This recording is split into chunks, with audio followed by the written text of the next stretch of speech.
Yo, assalamualaikum warahmatullahi wabarakatuh. Wahai kaula muda, asik. Openingnya udah bagus ya. Oke. Jadi alhamdulillah hari ini saya sudah di rumah Bang Hakiki. Jadi di rumah Bunda Eliza lah. Iya. Kalau lebih banyak orang tahu ya Bunda Eliza. Jadi dengan tema hari ini adalah tema pemuda yang spesial. Jadi ada dua tokoh muda yang sangat spesial. Anak umara, anak ulama. Masya Allah. Paduan anak umara, anak ulama. Lu punya anak itu. Muda. Jadi itu coba ya. Anak umara, anak ulama, anak etim. jadi kita akan berbincang-bincang sedikit. Ya enggak suka berbincang-bincang ya. Jadi ngobrol ya. Ngobrol santai. Jadi kita ada rencana mau bikin podcast bertiga. Jadi kita akan menghadirkan banyak narsum nanti ya. Insyaallah. Insyaallah Bu ya. Badain ya. Insyaallah. Nah, di mana? Insyaallah nyana kita akan meluangkan waktu. Jadi inilah dua tokoh muda yang akan kita kulik sedikit. Jadi dari anak ulama, apa kabar Ki? Alhamdulillah. Kita panas Ki, buka jaket.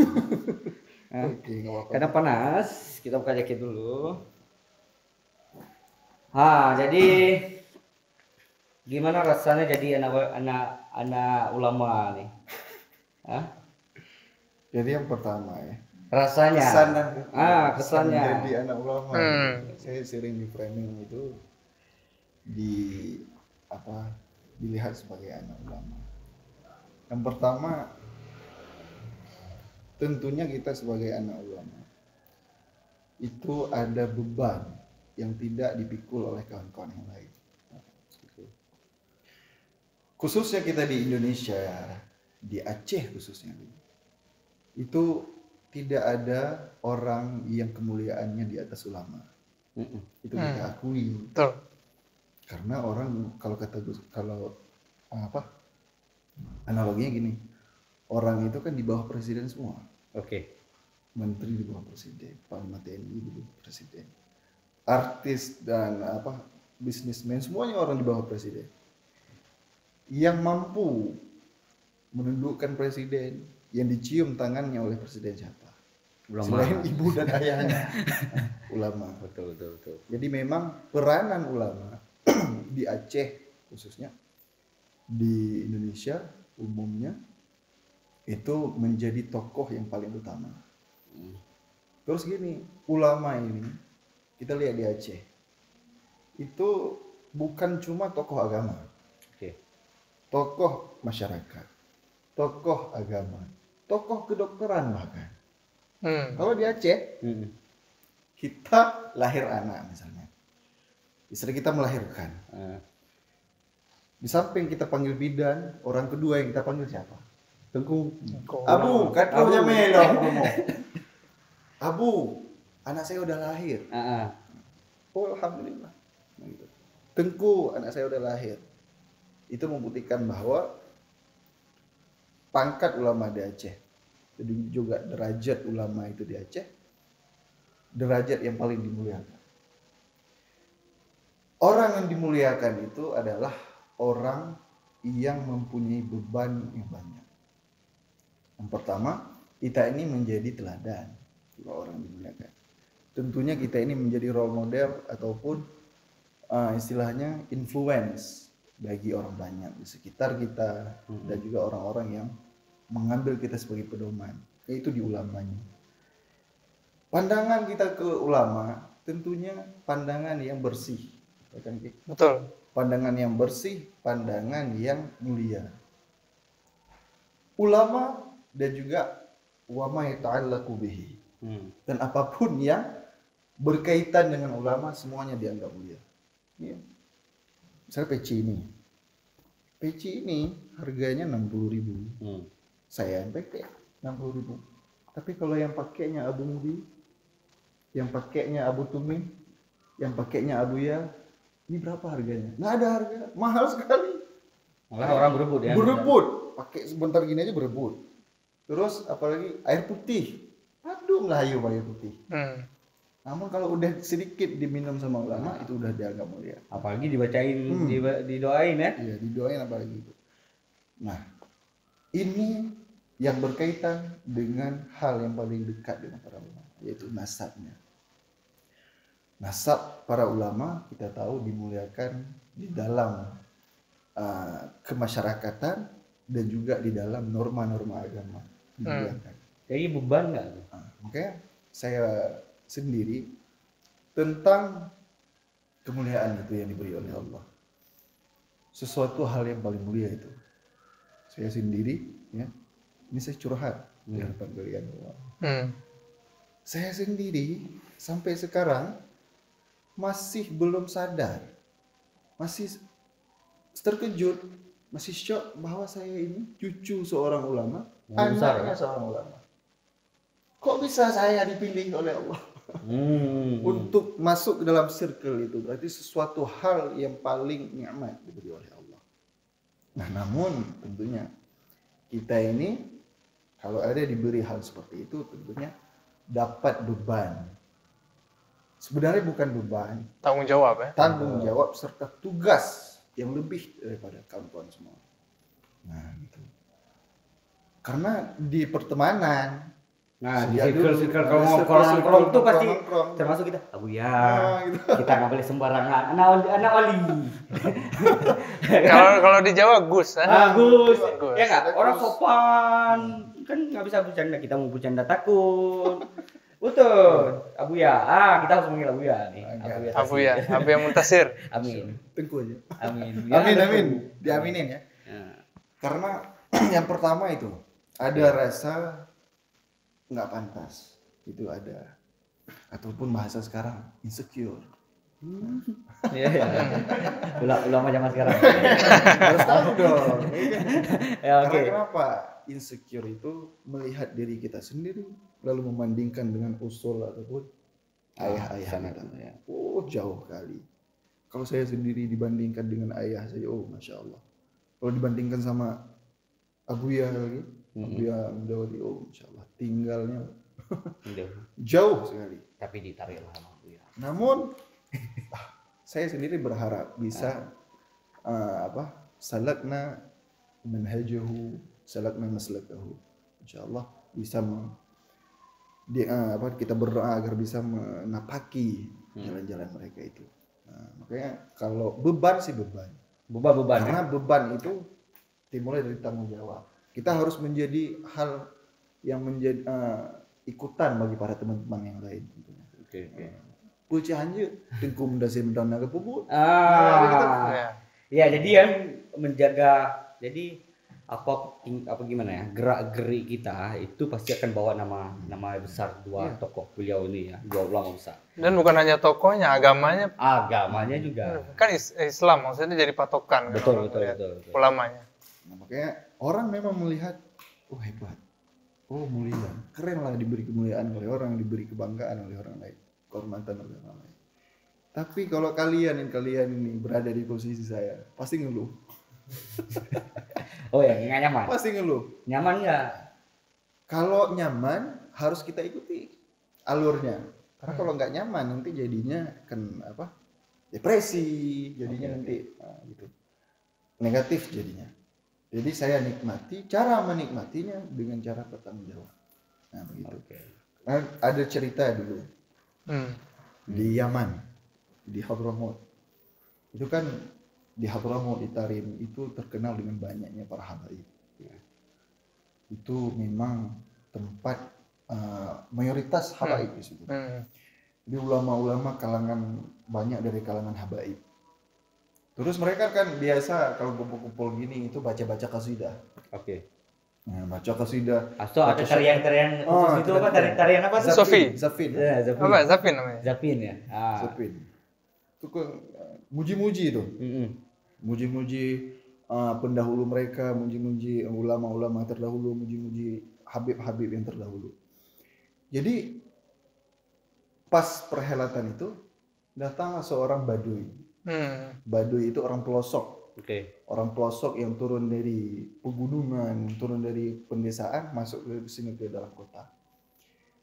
Jadi terkejut melihat kejadian seperti ini, peristiwa apa? Perhelatan seperti ini. Terus ditanya, itu kalian muji-muji tadi itu ada yang namanya begini begitu, itu siapa? Katanya. Itu adalah kakek kami, itu adalah ayah-ayah daripada kami. Oh itu ayah kalian? Oh itu bapak kalian? Iya. Kalau itu ayah kami, kalau itu kakek kami, saya malu, kami malu. Katanya. Saya nggak mau jadi kakeknya saya itu. Kenapa? Karena kalian begini. Karena yang kalian tampilkan itu menunjukkan kepada kakek kalian. Itu mewakili kakek kalian. Itu mewakili ayah kalian. Jadi ketika itu ada dilihat hal-hal yang tidak beradab dari orang-orang ini, sehingga menganggap itu adalah turunan daripada kakek dan ayahnya. Nah makanya si Baduy ini berkata, saya nggak mau kalau kakek saya itu. Karena kenapa? Nanti jadinya saya tidak beradab seperti kalian. Nah, itu tamparan. Tamparan bukan tamparan, itu apa? Tapi cara nasihatnya begitu kan? Cara nasihatnya begitu, ngena sekali. Nah, itu yang menjadi mungkin beban kalau dipikirkan. Nah, kita jadi ini harus menjadi role model lah. Harus ya menjaga image juga ya. Harus itu. Harus ya. Menjaga marwah. Nah, kita tanya menjadi selanjutnya kan gini. Ini luar biasa. Jadi kita berbicara sedikit tentang Bunda. Ya. Bunda itu kan pernah menjabat wakil wali kota Banda Aceh. Betul. Ya kan? Kita Bunda juga pernah menjabat wali kota Banda Aceh. Iya. Ya kan? Dan hari ini Bunda menjabat anggota DPR RI. Ya. Jadi menjadi anak tokoh politik. Jadi anak wali kota gimana tuh rasanya? Nah. Kalau saya secara pribadi emang nggak pernah merasa jadi anak pejabat. Oke. Karena dari semenjak Bunda Iliza ini jadi wakil wali kota, saya nggak pernah ada di Aceh. Gitu. Di luar Aceh. Saya selalu di luar Aceh. Oke. Jadi saya nggak pernah merasa jadi gimana jadi anak pejabat nggak. Dan saya nggak mengandalkan itu juga. Gitu. Oke. Kan orang nanya nih, anak pejabat gimana sih hidupnya? Kadang dikawal nggak sih, dikasih patwal nggak sih, kan begitu gitu. Iya kan? Iya. Gimana kalau Kiki ngerasainnya gimana? Saya karena emang nggak bersama Bunda Iliza, jadi nggak ada apa istilahnya perlakuan khusus gitu. Nggak bareng ya? Nggak bareng. Oke. Bahkan contohnya gini, saya tuh ke kantor wali kota ketika Bunda Iliza udah nggak menjabat lagi. Itu pertama dan terakhir kali saya ke kantor wali kota. Jadi selama menjabat cuma sekali. Selama Bunda menjabat sekali? Cuma sekali saya ke kantor wali kota. Oke. Baru sekali saya lihat waktu beliau udah nggak waktu kalah terakhir ya. Nah itu kan istilahnya bersihin barang itu kan. Oh yang angkat barang. Angkat barang. Nah disitulah saya sekali datang ke kantor beliau. Saya lihat, gini kantornya. Dan itu terakhir kali. Oke. Oh langsung masuk ke ruangan kerja ya? Iya. Ruangan kerja Bunda. Jadi spesial nggak menjadi anak wali kota? Saya nggak merasa sih spesial. Biasa ya? Biasa aja. Biasa aja. Nggak ada misalnya, pasti ada perlakuan khusus dari orang-orang luar kan yang memandang Hakiki sebagai anak Pak Wali, anak Bu Wali kan, anak wali kota Banda Aceh. Kan orang pasti itu risih nggak akan hal itu?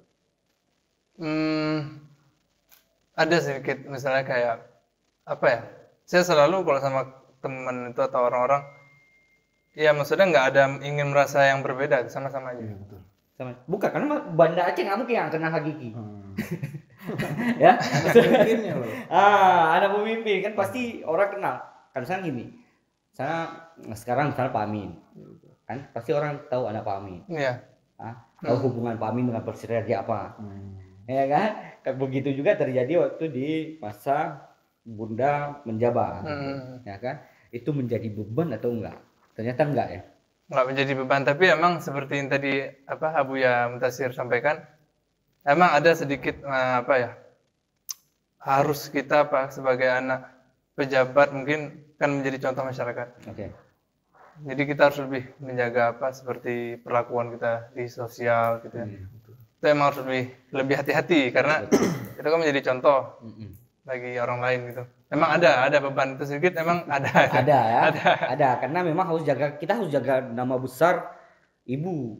Ya kan? Misalnya ketokohan ibu hari ini tokoh nasional malah. Tokoh nasional yang dengan misalnya kan ibu sempat menentang khamar masuk ke Indonesia. Itu problem tuh. Kan di Aceh memang setuju. Tapi kan di luar Aceh menjadi gejolak ya? Gejolak tuh. Ya kan? Menanggapi itu gimana tuh? Ya menanggapi maksudnya penolakan dari orang-orang luar Aceh. Ya. Saya melihat ibu misalnya ada yang nolak-nolak, misalnya ada yang itu gimana? Jadi gini, saya ada cerita di Jakarta. Salah satu kawan saya main bola. Beliau kebetulan emang pengusaha bidang itu. Oke. Ya, jadi tanya itu betul nggak itu ibu kamu yang betul nggak itu gitu ya? Ya nggak ibu saya aja, saya bilang.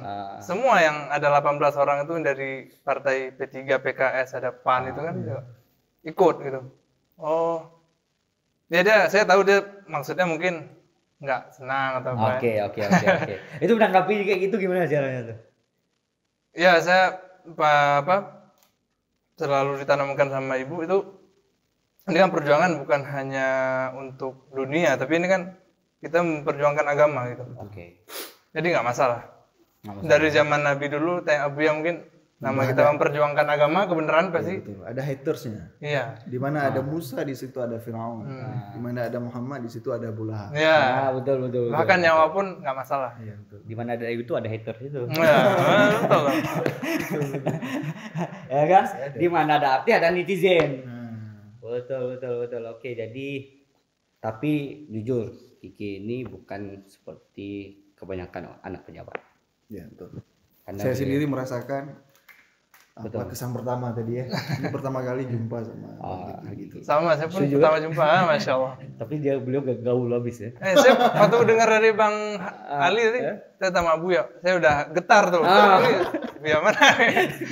Iya, bayangkan Abu ya bersorban. Masa kok saya disandangkan sama Abu ya nih apa? Gimana? Pokoknya Abu yang gaul ya. Bisa kita telepon-telepon. Berkah nih. Ya Allah berkah ke kita. Tapi kita sambung tadi dikit. Hakiki ini betul-betul nggak. Misalnya ada juga anak pejabat yang mereka menggunakan fasilitas. Jadi menggunakan fasilitas negara untuk kesenangan pribadi misalnya. Iya. Kan banyak tuh. Banyak sekali saya. Tapi itu saya tidak temukan di Hakiki ini, di Kiki. Karena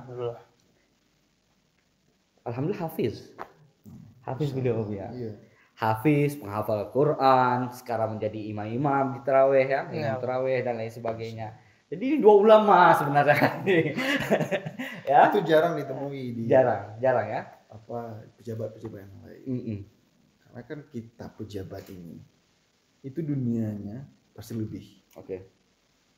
Kalau kita kalau orang lain dirasuki dunia masih mungkin di harta aja. Tapi kalau di pejabat ada di harta, ada di kekuasaan. Nah, jadi terus dunia sebegini besar di tangan, namun bisa menjadi seorang hafid. Habis itu besarnya di Jakarta, bukan di Aceh. Di Jakarta lagi. Ya kan? Ya. Di kota metropolitan itu dengan ya kan kita bukan di circle daya atau apa lain sebagainya. Itu yang saya itu yang kita itu kalah ya. Itu kalah kita. Karena gini, sufi yang paling baik ataupun paling hebat itu bukan mereka yang berdiam diri terus khalwat di gua-gua itu bukan. Di gunung-gunung bukan. Tapi sufi yang sejati ataupun orang yang menapaki jalan kepada Allah namun di lingkungan yang menggodanya. Itu lebih orang itu daripada orang-orang lain. Nah, makanya kalau kita lihat ramai ulama-ulama yang menempuh jalan yang seperti ini itu mulia, terkenal sampai sekarang. Begitu. Namun kita kan nggak sedikit kita mengetahui siapa ulama yang dulu yang tinggal di sini ya. Oke. puncak gunung ini kan kita nggak tahu. Ya. Tapi ada ulama seperti ini yang dimuliakan sampai sekarang. Itu Hmm. contohnya. Nah, makanya kalau saya, ya, saya ini mungkin godaannya agak sedikit dibanding. Gitu. Tinggi ya. Ya kalau saya dari kecil di Dayah, lahir di Dayah, terus besar di Dayah, melanjutkan di Dayah, sampai sekarang di Dayah. Itu di Dayah saya maksiat apa yang ada di Dayah? Ini memang Kecil ya, kecil. lingkungan Mendukung. mendukung. Kalau lingkungan yang tidak mendukung, kita bisa berhasil di pandangan agama, mantap sekali. Gitu. Karena misalnya SMP di Al Azhar Pejaten ya. Iya. Di Al Azhar Pejaten habis itu kan itu sekolah internasional school ya. Kalau nggak salah itu. Al Azhar contohnya Iya, kayak iya. global ya. Satu kayak yayasan global, sama ya kayak Al Azhar global, Pusat kan ya. Al Azhar Pusat kan, Iya. kayak global apa mentari gitu. Iya. Jadi lingkungan dia, kalau lingkungan Kiki ini memang lingkungan anak Jakarta habis. Ya, betul. Betul. Anak Jakarta habis dengan tren. Misalnya kalau SMA tuh ada tren ngumpul-ngumpul di kafe dan lain sebagainya. Tapi ini kan auranya kan kayaknya nggak ngumpul juga di kafe-kafe itu. Emang jarang ya, mungkin emang apa ya? Ya emang jarang sih ngumpul-ngumpul juga. Nongki-nongki di Nongkrong ya. Kemang gitu kan. Nah itu Bu. Tapi pernah. Itulah itu Bu. Nah, nongkrong juga kan? Iya. Karena pasti kan anak-anak SMA sana kan anak apalagi yang baru-baru bandel SMA tuh, yang baru bisa nyentuh alkohol kan alkohol bebas. Iya. Bebas di sana kan. Tapi ini jauh. Mungkin apa? Kalau saya pribadi emang nggak ada merasakan sesuatu yang spesial di diri saya, nggak ada.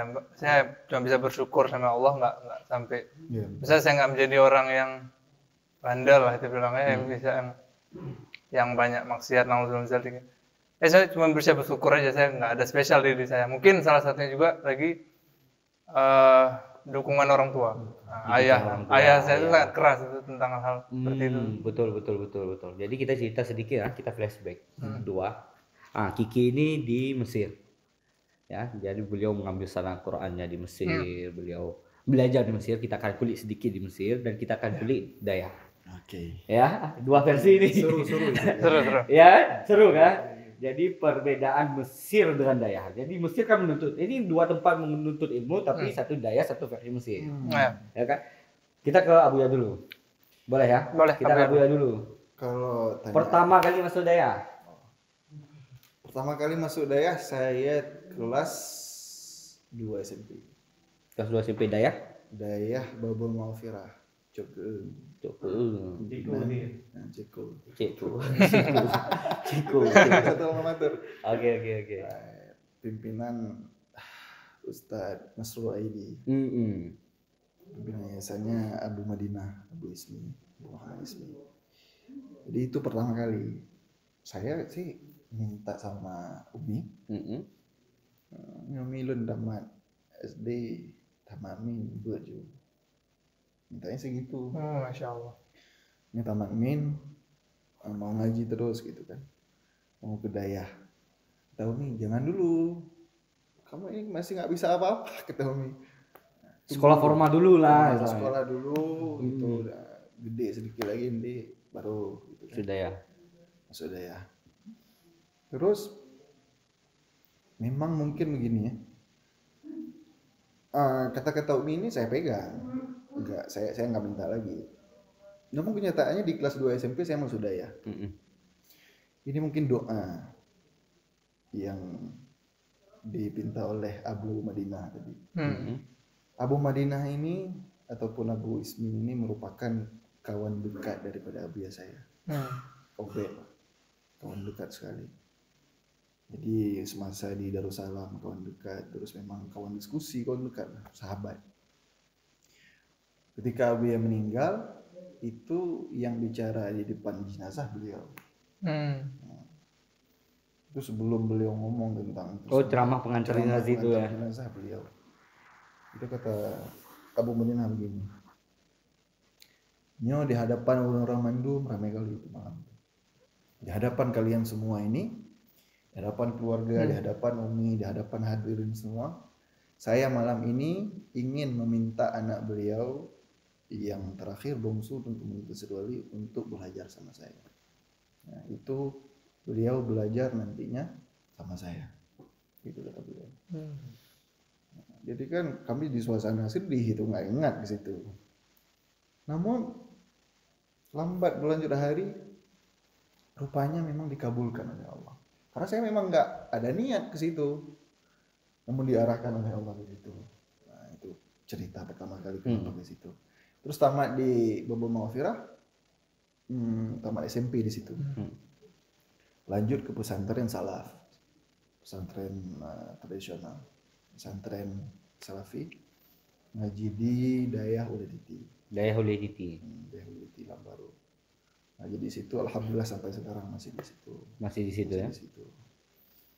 Nah, jadi apa tadi perbedaan? Ya, jadi suasana Dayah itu, jadi ceritain lah suasana Dayah itu gimana kegiatan dari pagi.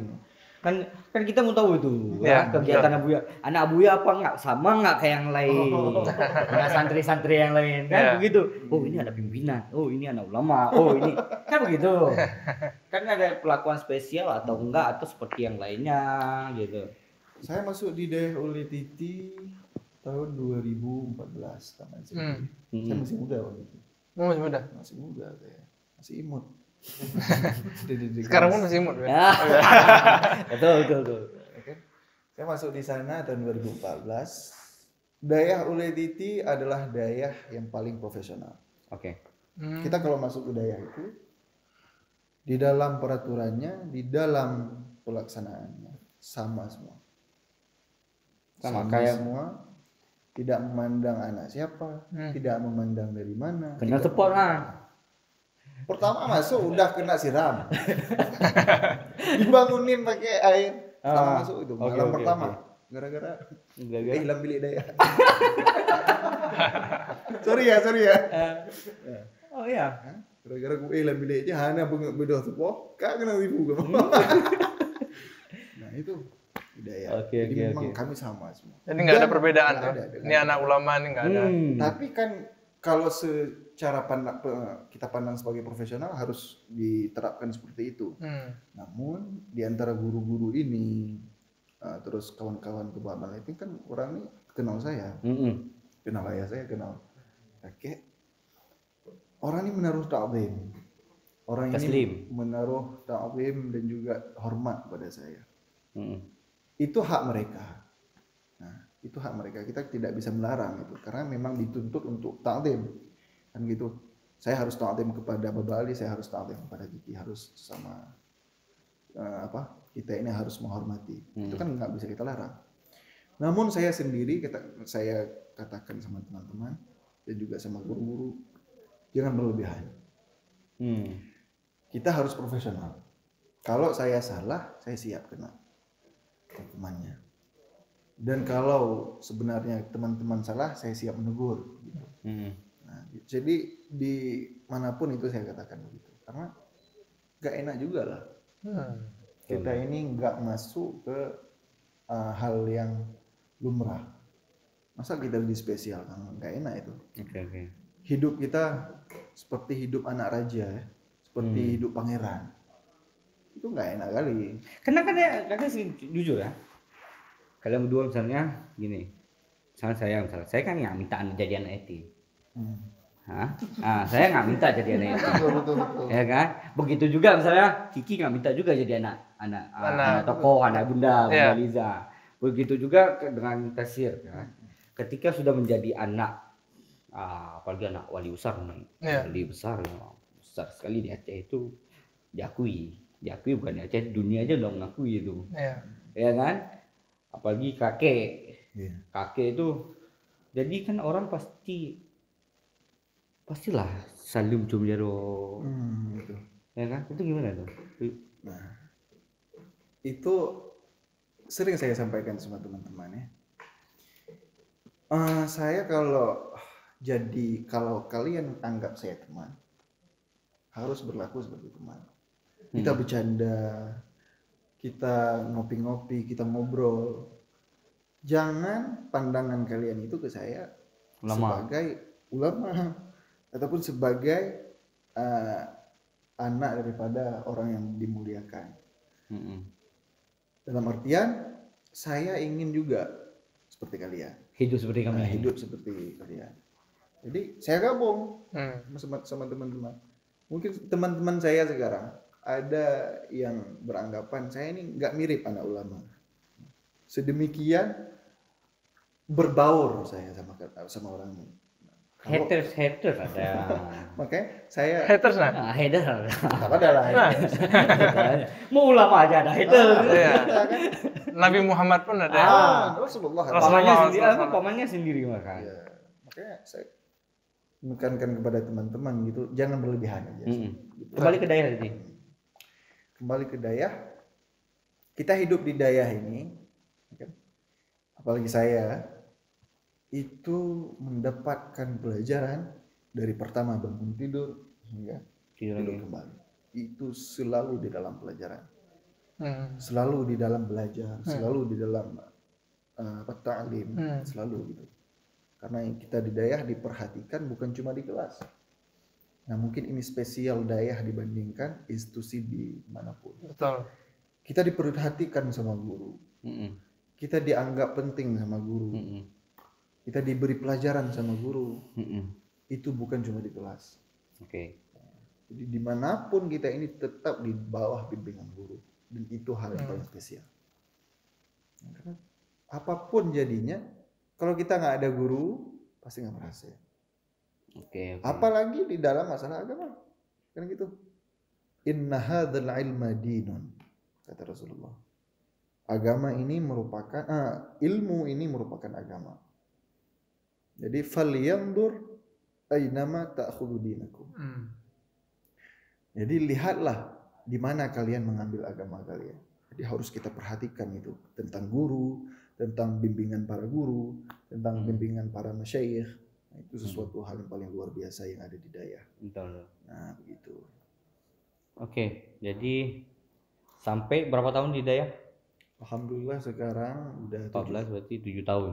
7 tahun. 7 tahun di Ulediti. Ulediti. Di sana 2 tahun. Berarti 9 tahun. 9 tahun. 9 tahun di Ulediti. Dan hari ini masih di dayah. Masih di dayah. Masih di dayah. Masih. Berpuasa, Puasa saya pulang kampung. Dan kembali ke dayah lagi. Oh, berarti berpuasa di Jadi kampung.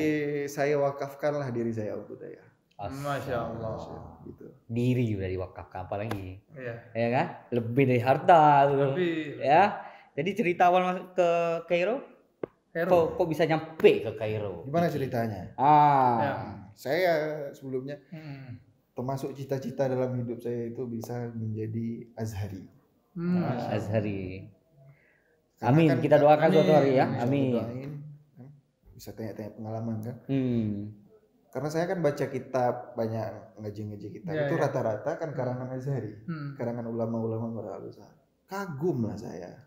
Masya Allah. Gimana begini orang alim kok bisa berpikir sedemikian. Ya. Itu lulusan Al-Azhar. Hmm.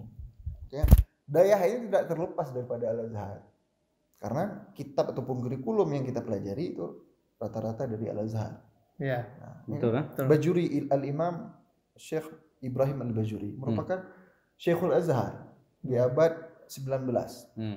Kemudian Syekh Zainuddin Malibari merupakan Azhari, lulusan Al-Azhar.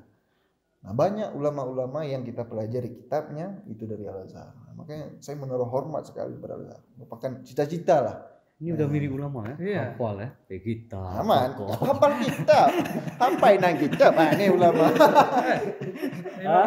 Imam Syafi'i itu umur 16 tahun udah Di kasih istilahnya kasih apa istilahnya itu? Fatwa. Fatwa. Iya, fatwa. betul. Udah dikasih 16 tahun? ijazah 16 fatwa. tahun. 16 tahun. Betul. Ya.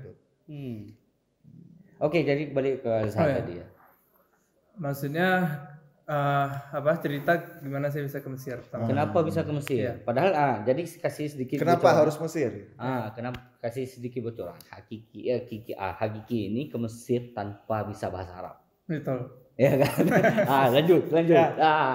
Jadi kan kita penasaran nih. Lanjut.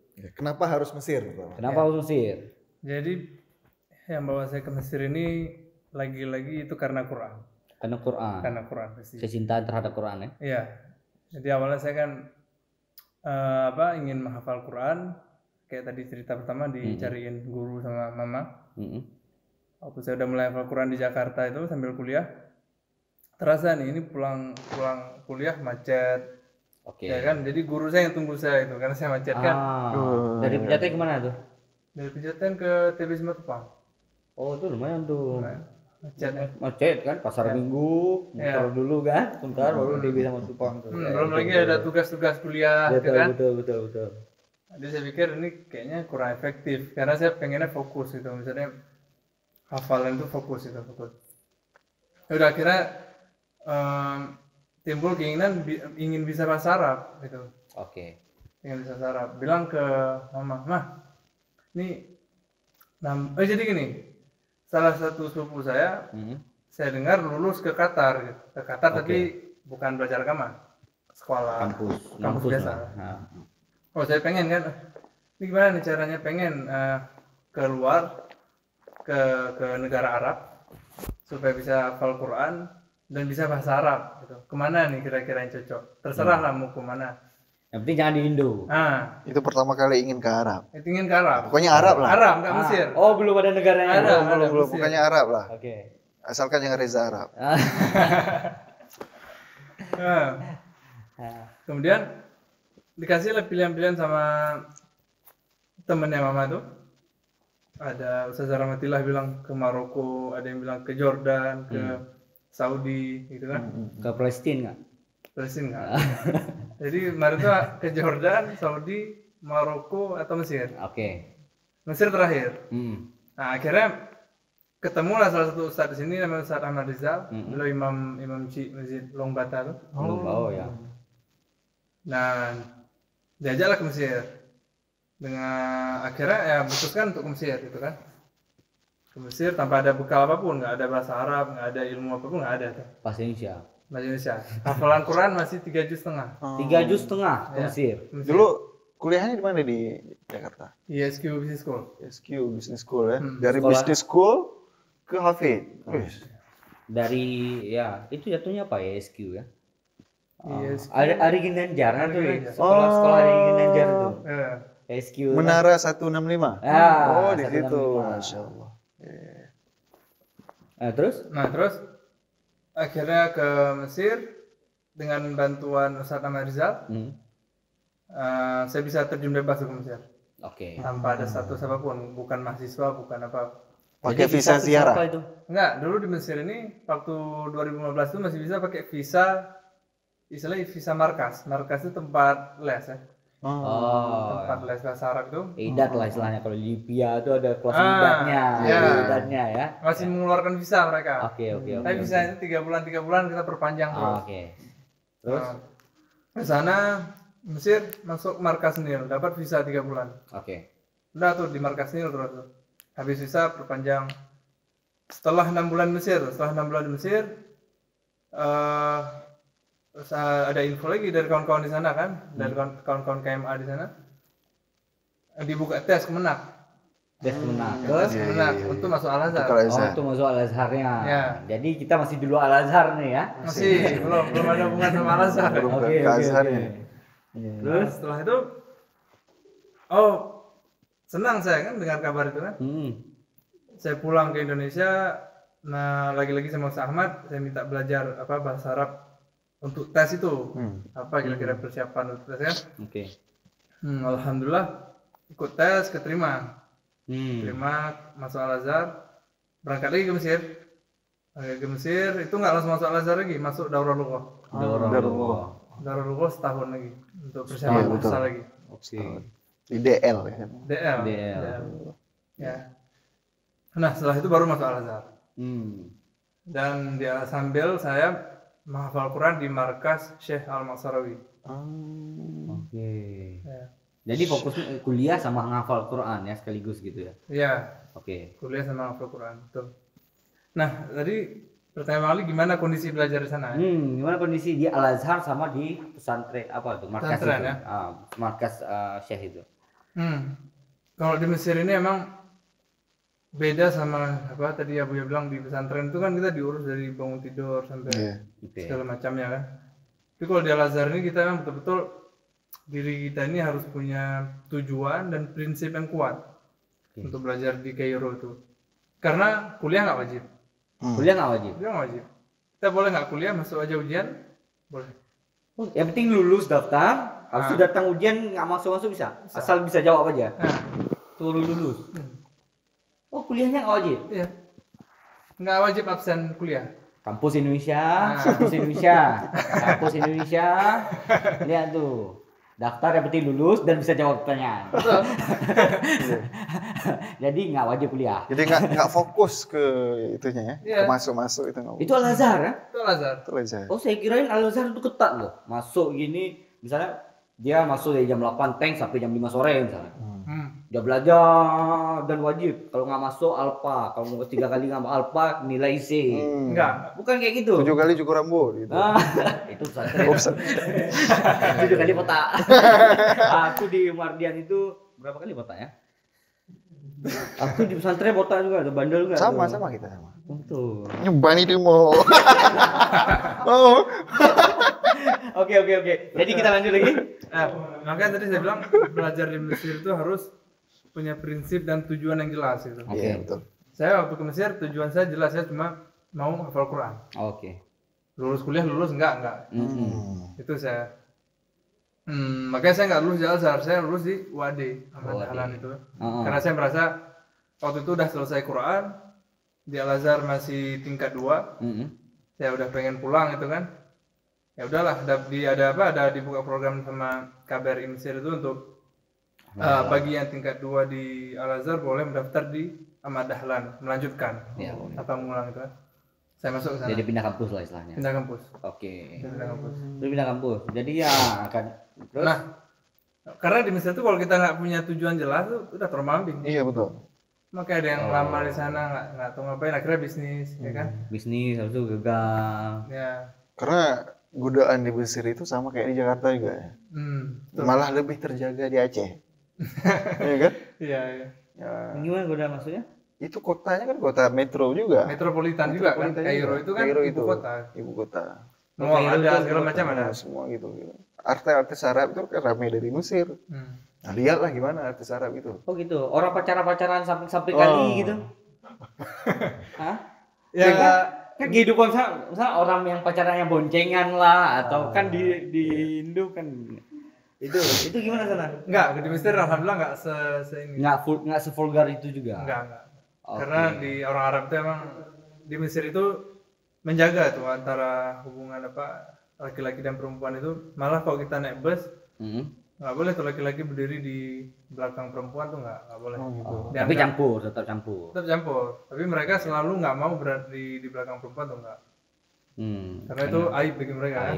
Kita mau Di normanya betul-betul juga. normanya dijaga juga antara. Mesir ada bioskop nggak? Ada di mall. Ada bioskop di Mesir. Ada. Di Mesir ada bioskop Pak Amin. Di Mesir ada bioskop. Aceh udah Bu. Gimana? Itu kalau aku tanya masalah bioskop. Menurut Abuya gimana? Bioskop. Itu Abu aja jangan tanya saya. Kan coba dulu main. Kita tanya, seru juga nih. Masuk ke tema bioskop ya. Masuk ke tema bioskop nih. Bioskop itu kan begini. Yang saya baca dari berita ya, saya nggak tahu kebenarannya gimana.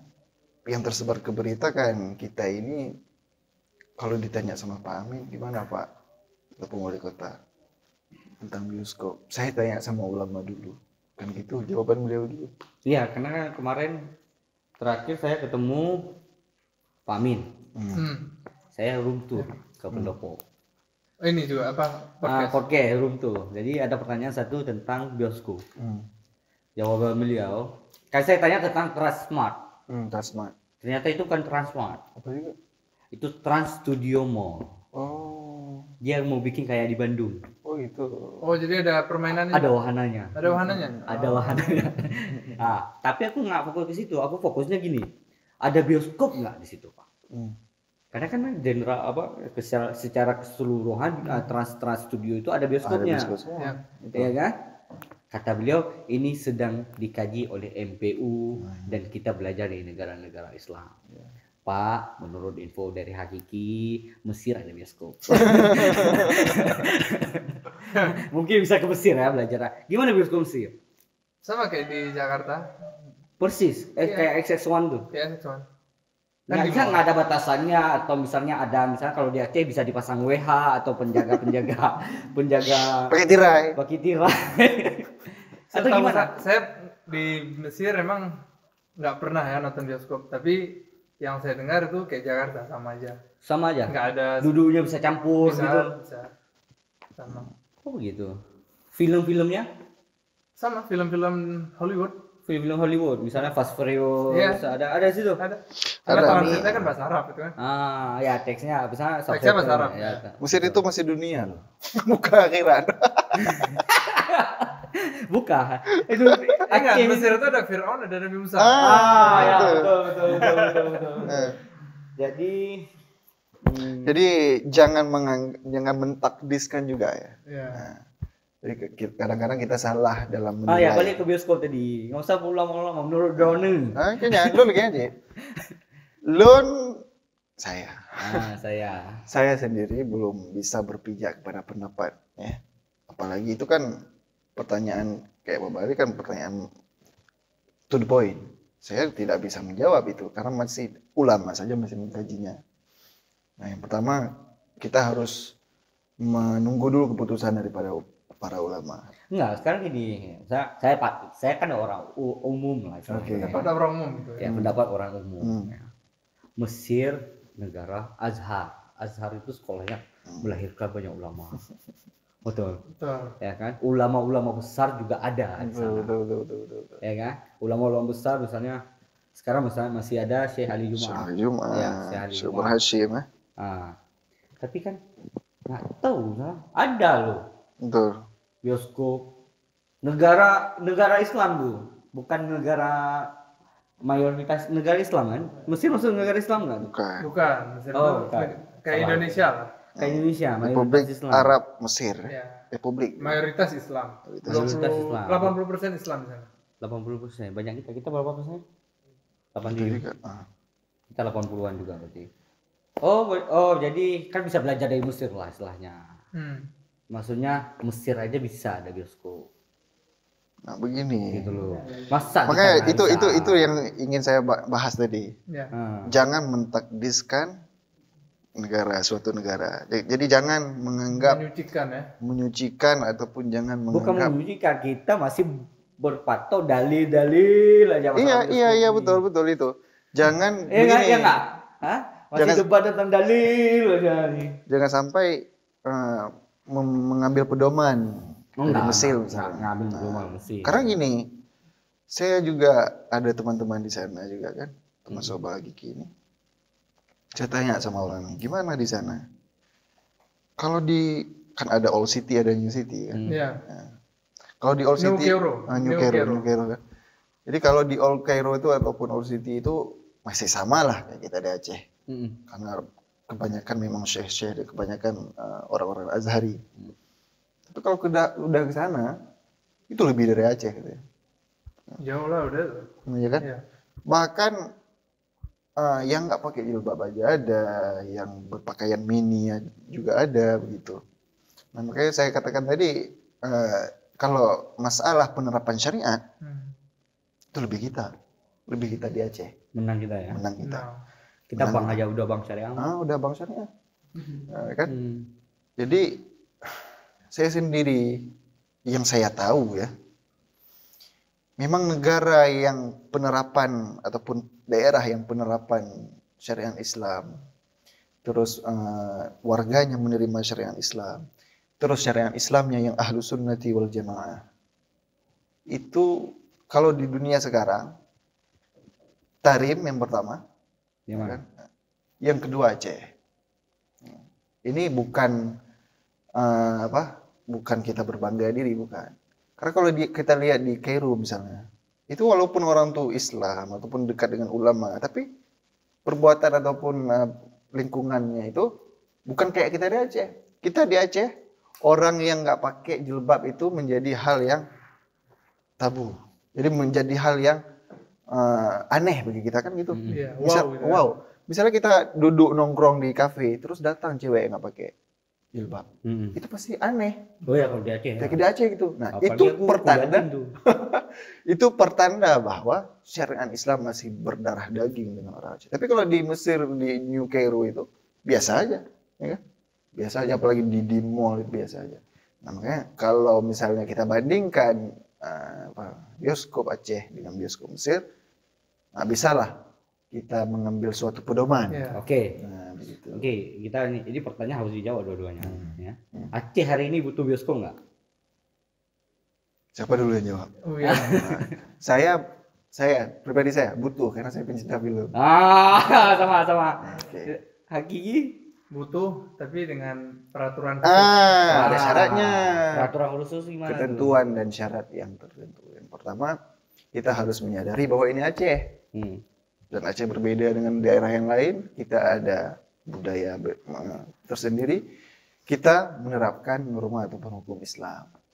Jadi bioskop tentunya harus mengikuti ini. Iya. Syarat-syaratnya harus diterima oleh Islam dan juga diterima oleh budaya Aceh. Berarti sensoring filmnya ya? Makanya yang Sensor film, kemudian dipisah antara yang laki-laki dan perempuan. Itu sih sebenarnya. Karena Kalau dipisah laki-laki dan perempuan, kalau menurut aku ya, itu komitmen dari kitanya sih sebenarnya. Oke, jadi dari kesadaran masyarakat Aceh tentang hukum dan norma Islam tadi. Betul. Ketika misalnya saya sadar, saya akan nonton bioskop, saya nggak akan ajak cewek, saya akan ajak laki. Kalau butuh, misalnya maksudnya untuk nemenin nonton. Iya. Ya ngerti nggak? Tuh duduk. Kan gini, orang kan bermindset gini. Kita ke bioskop, oh wah ini pacarannya enak ke bioskop nih. Kan gitu mindset orang menonton bioskop kalau ingin berbuat misalnya. Ya mindsetnya pasti kan ke bioskop kan sama pasangan dan lain sebagainya. Kalau sama cowok kan orang lihat kok gitu. wah nih ya, udah lain lagi pandangannya sekarang. Kalau di Jakarta nih. Kalau di Jakarta nih. Di Jakarta nih. Ya. Di sini aneh juga. Saya berdua sama si Om. Si Om. Rame ya lihat-lihat. Kalau si Om.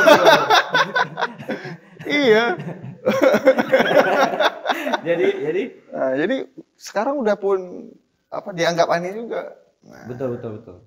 Jadi setuju juga sama Kiki, memang bioskop kita butuh bioskop di Aceh, tapi coba sistem sensoring filmnya sama kesadaran masyarakat lah. Kalau misalnya pemerintah dia bisa taruh WH untuk menjaga kan, atau misalnya kan seat bioskopnya itu kan ada dua nih, tengah nih, iya betul. Cewek. Nah itu maksudnya. Itu maksudnya ya. Itu kan untuk menghindari yang tidak lah. Betul. Karena problematikanya itu memang bukan di diri bioskop, di diri film bukan di situ, namun di hal-hal yang lainnya yang berkaitan dengan itu. Kalau dari segi film kan kita lihat juga banyak film yang mengedukasi kan? Ya kayak contoh misalnya Ayah Cinta, ada yang berkalung sorban, mantap. Tapi kalau ada Dilan tuh gimana, masuk nggak?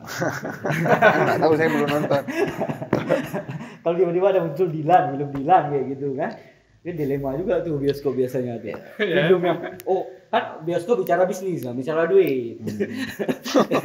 Itu kebingungan juga. Karena gini kan, kalau masalah hal seperti ini, itu kita di Aceh ini memang harus ada prinsip saddud dzari'ah. Saddud dzari'ah itu ataupun saddud dzara'i itu menutup celah. Sekarang aja yang di Aceh ini nggak ada tempat yang disediakan untuk berdua-duaan, bergelap-gelapan, ataupun untuk pasangan, itu nggak ada. Tapi sekarang orang cari itu tempat. Banyak peminatnya. Tingkatan nggak ada aja, udah rame. Apalagi kalau disediakan. Menumpuk. Menumpuk benar. Lepupu benar. Oke. Jadi kita sudah habis waktu, Bu ya. Oke. Wis, 1 jam. Nggak terasa ya? Nggak terasa. Seru Iya, kayaknya. ini 1 malam ya. Nih lihat nih. Mana jam nih? 1 malam. Jadi thank you loh Ki. Thank you lah Abu ya. Oke, sama-sama. Sudah mampir. Saya yang thank you, Kiki yang thank you sama Ali. Thank you. Jadi sudah mempertemukan saya. Coba untuk kaula-kaula muda inilah hakiki. Yang Abu ya juga lah disud. Ini hakiki, ini majazi. Oke, jadi di penghujung closing, apapun ceritanya kita serahkan masalah bioskop ke pemerintah. Iya. Betul. Ke pemerintah dan para Ke ulama. Pemerintah dan ulama. Keputusan itu kita terima sebagai masyarakat. Karena Pemerintah kita dan ulama tadi betul. ya, pemerintah dan ulama kita serahkan, kami sebagai masyarakat akan sami nama Tuhan. Ya. Insyaallah. Nah, kahi ulama bu. Ah, Oke, untuk season selanjutnya mungkin kita akan buat podcast bertiga. Kalau Insyaallah. panjang umur, kalau kita pas konsepnya bagus, kita akan menghadirkan bintang-bintang tamu. Ya, sekelas gubernur. Siapa? Anggota dewan atau misalnya tokoh-tokoh masyarakat Aceh lain atau selebgram kita datangkan. Ini ada selebgram satu. Buyan plus selebgram. Ya benar. Betul. Oke, jadi jangan lupa subscribe, like, and share dan kunjungi Instagramnya Tasirwi. Oke, kita tutup. Assalamualaikum warahmatullahi wabarakatuh. Waalaikumsalam.